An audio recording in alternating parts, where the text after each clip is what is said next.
اس مقام پہ یعنی کہ میں جملہ پیش کر رہا ہوں کہ پھر معاویہ نے بہرحال کیا کچھ کیا اسلام کے اندر. آج چند چیزیں جلدی پیش کر رہا ہوں کہ جو میری ایک اپنی تحقیق ہے, کچھ اور برادران نے بھی کچھ ایک دو حوالہ دیے ہیں, میں اس کو پیش کرنا چاہوں گا. اذان کرام اگر آپ اس میں غور کریں گے, یہ آج شب قدر آپ دیکھ رہے ہیں, کل رات شب قدر ہوگی, اس کو ذرا غور سے سنیے گا. 27ویں نہ اس پہ آیت ہے نہ حدیث ہے, لیکن سارے مسلمانوں کے درمیان میں 27ویں رائج ہے. کبھی آپ نے غور کیا 27ویں کیوں رائج ہے؟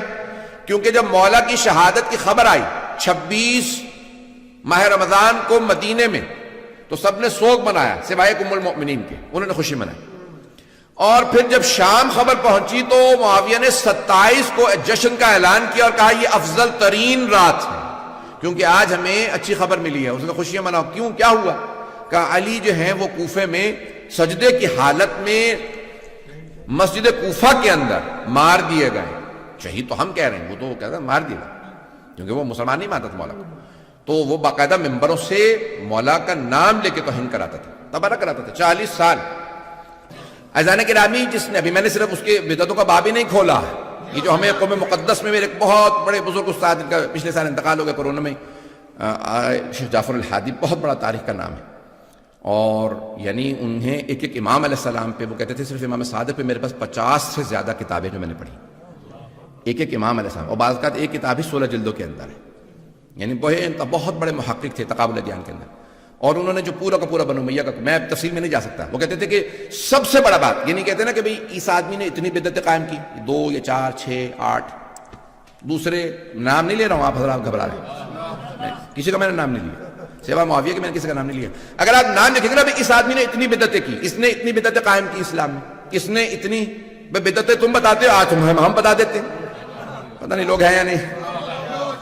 آپ لوگوں نے کہہ رکھا بھئی یہ بدعتیں, تو بدعتوں کے باب اگر اٹھائیں, تمہارے استاد کہتے تھے کہ سب سے زیادہ بدعتیں اسلام میں جس آدمی نے قائم کی اس کا نام ہے معاویہ ابن ابی سفیان. سب سے زیادہ, جس کے اندر پہلی 27 ماہ رمضان کو شب قدر ڈکلیئر کرنا. دوسری بدعت قرآن سے بسم اللہ کا نکالنا. آج تک بھائیوں کے ہاں کوئی بھی سورہ پڑھ لیتے ہیں لیکن بسم اللہ نہیں پڑھتے. کبھی آپ نے سوچا کیوں؟ بتا دیتا ہوں. جناب امیر کی شہادت کے بعد جب معاویہ آیا مدینے, آنے کے بعد کہا میں نماز پڑھاؤں گا. نماز پڑھائی اس نے بغیر بسم اللہ کے. سارے کے سارے جو بھی صحابہ رسول موجود تھے سب نے شور مچا. کہا معاویہ حل سرقت الصلاۃ نسیت الفاتحہ, کیا تو نے نماز میں چوری شروع کر دیا, یہ تو فاتحہ تک بھول گیا. اتنا شور و غل ہوا کہ اسے دوبارہ نماز پڑھانی پڑی. اس نے دوبارہ نماز پڑھائی اور اس کے بعد کہا میں قسم کھا کے کہتا ہوں کہ جب تک قرآن سے بسم اللہ نہیں نکلوا دوں گا تب تک چین سے نہیں بیٹھوں گا. جانتے کیوں بسم اللہ سے چڑتی؟ کیونکہ علی کہہ گئے تھے بائے بسم اللہ کا نقطہ میں ہوں. اذان گرامی میں سب باتیں کہہ رہا ہوں لیکن کہے بغیر نہیں رہوں گا. اذان گرامی تاریخ اٹھائیے, کتنا طویل باب ہے, بہت سی تو باتیں بیان نہیں کی جا سکتی. بسم اللہ کا نکالنا, پھر اہل بیت علیہ السلام پہ باقاعدہ ممبر, جہاں نماز جمعہ کے خطبے میں نام لے کے اہل بیت کا نام لے کے صلوات بھیجنا رسول خدا نے واجب قرار دیا تھا. اس نے کہا کہ جب تک علی کا نام لے کے تبرہ نہیں کرو گے تب تک خطبہ نہیں ہوگا. اور شام والے تو یہی سمجھتے تھے کہ معاذ اللہ کوئی کافر ہے. یہاں تک کہ جب اعلان ہوا شام میں, دمشق شہر میں, کہ مسجد کوفہ میں حالت سجدہ میں علی کو مار دیا گیا, تو انہوں نے کہا بھی علی مسجد میں کیا کر رہے تھے؟ سجدے میں. تم نے تو بتایا تھا علی بے نمازی ہے, 1000 رکعت پڑھنے والا. کہا وہ بے نمازی. کس نے؟ معاویہ ابن ابی سفیان نے. آج تک ہمارے بھائیوں کے ہاں یہ حدیث موجود ہے, روایت موجود ہے, آج تک یہ موجود ہے. یہ یقین مانی جتنی بھی روایت میں پیش کر رہا ہوں یہ بھی کچھ بھی میں نے بیان نہیں کی جو میرے مطالعے کے اندر اس وقت. آج تک یہ روایت موجود ہے کہ وَمِنَ النَّاسِ مَن يَشْرِي نَفْسَهُ ابْتِغَاءَ مَرْضَاتِ اللَّهِ وَاللَّهُ رَءُوفٌ بِالْعِبَادِ. یہ جو آیت ہے سورہ بقرہ کی آیت نمبر 207 ظاہر. توجہ ہے نا؟ یہ شب ہجرت جب جناب مولا کائنات بسر رسالت میں سوئے تو یہ آیت نازل ہوئی. مومنوں میں سے ایک ایسا ہے کہ جو اپنے نفس کو اللہ کی مرضات کی خاطر بیچ دیتا ہے نا آئے ذہنوں میں.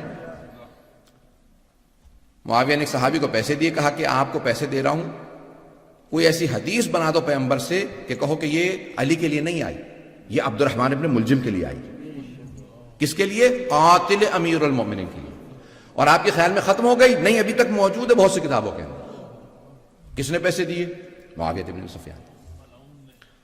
عزیزان گرامی، تو کچھ بھی نہیں ہے جو اس نے باب قائم کیا اہل بیت کے بغض کا، نفرتوں کا، اور پھر یہاں تک کہ مولا حسن کو زہر دیا. عزیزان گرامی، کیا کچھ نہیں ہوا اہل بیت علیہ السلام کے خلاف. ممبروں سے جناب امیر کی توہین ہوتی رہی 40 برس 70 برس مسلسل. ممبروں سے باقاعدہ واحد ایک صوبہ تھا پورے کے پورے حکومت اسلامی کے، جس کا نام تھا سیستان.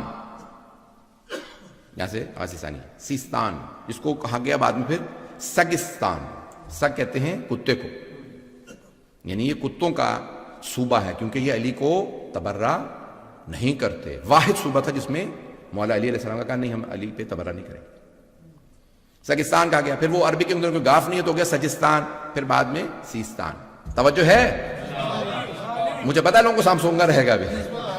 عزیزان گرامی، تاریخ بڑی تلخ ہے. اگر آپ اٹھا کے دیکھیں تو جناب امیر علیہ السلام کے خلاف بے انتہا مظالم ڈھائے گئے، بے انتہا مظالم.